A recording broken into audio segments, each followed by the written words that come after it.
Hi, this is Spencer. This is the Olympic update for Hades 2. I'm going to hit some highlights for me personally, and this is not a comprehensive rundown of all the changes. The main points are there were changes to an Arcana card and a Keepsake.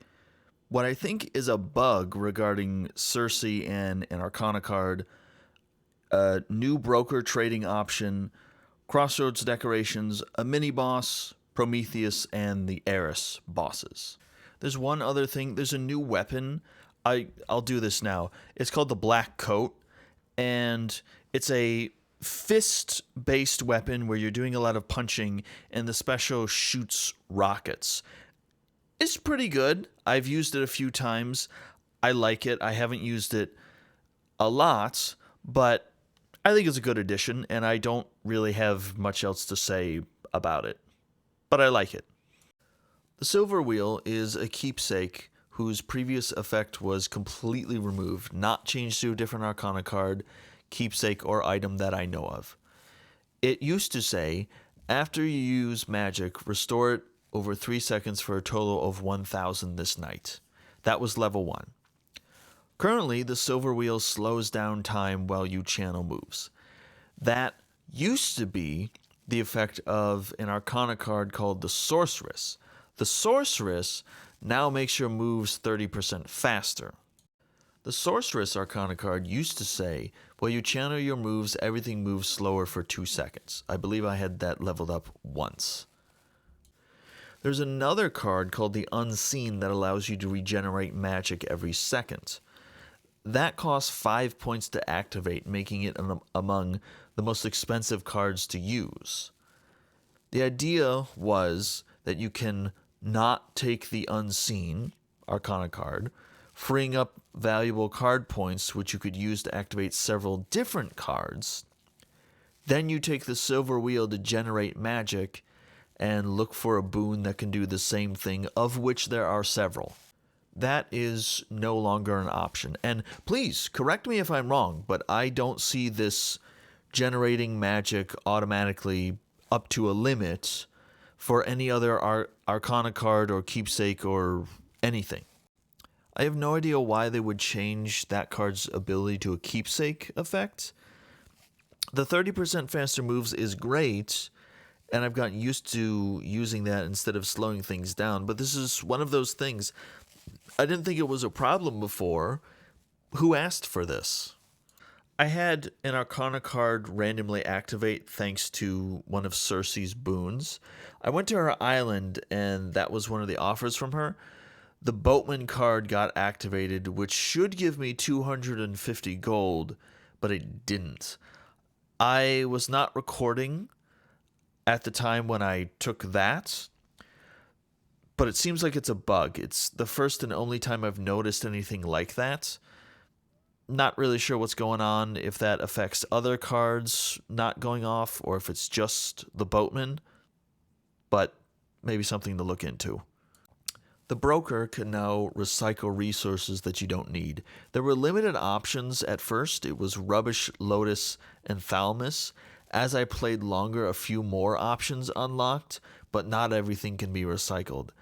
I have lots of bronze and silver, for example, but I can't recycle those.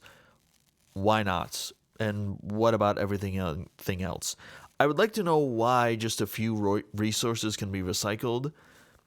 Then again, it started with those 3 I mentioned before, and then added Psyche, Myrtle, Wheat, and Iron as recyclable. Not sure why those didn't show up before. I had all 4 of those in my inventory. This could be a bug.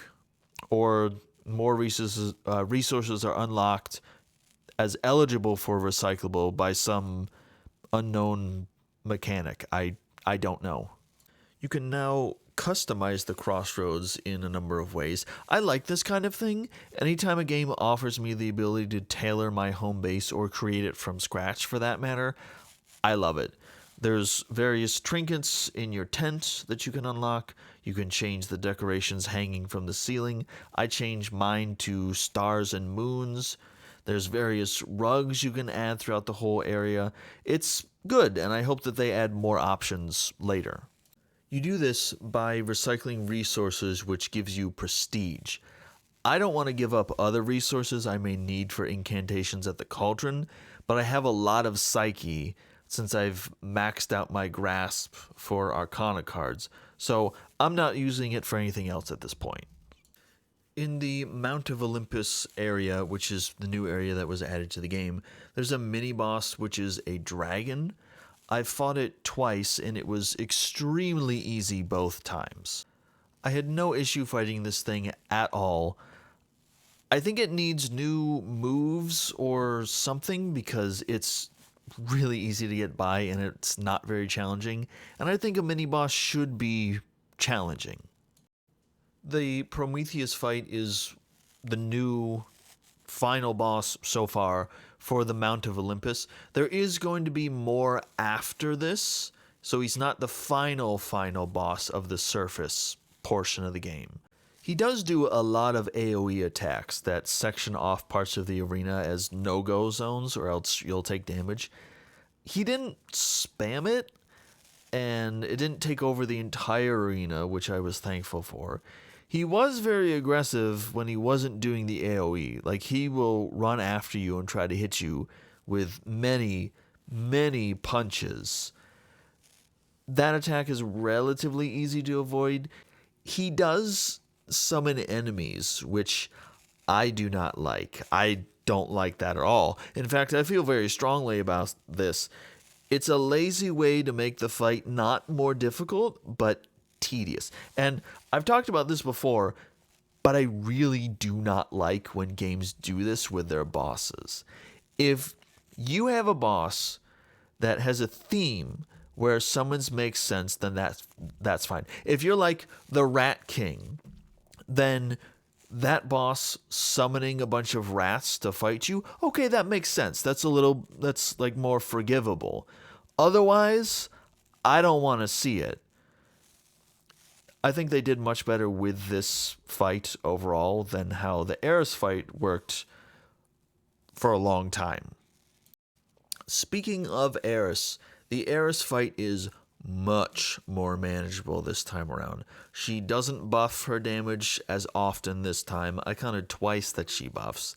It's still a plus 100% damage buff twice.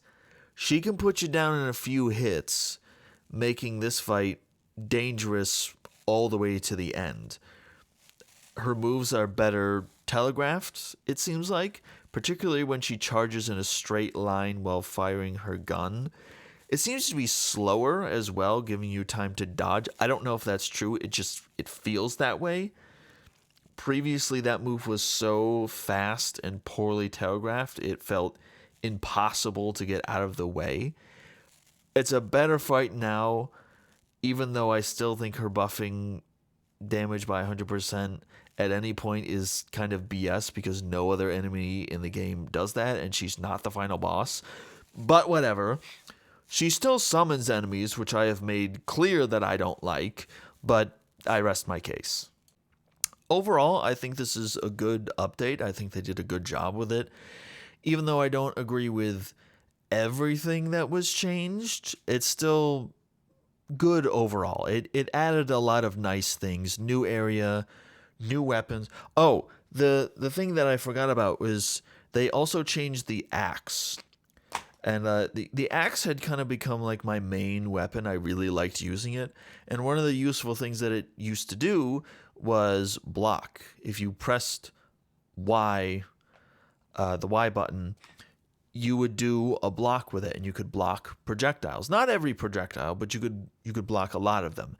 And that saved me and helped out in a lot of situations. And they took that away. And now the axe, when you press Y, does like a quick attack. It's faster than swinging the axe. And they moved the ability to block to the black coat weapon, which, you know,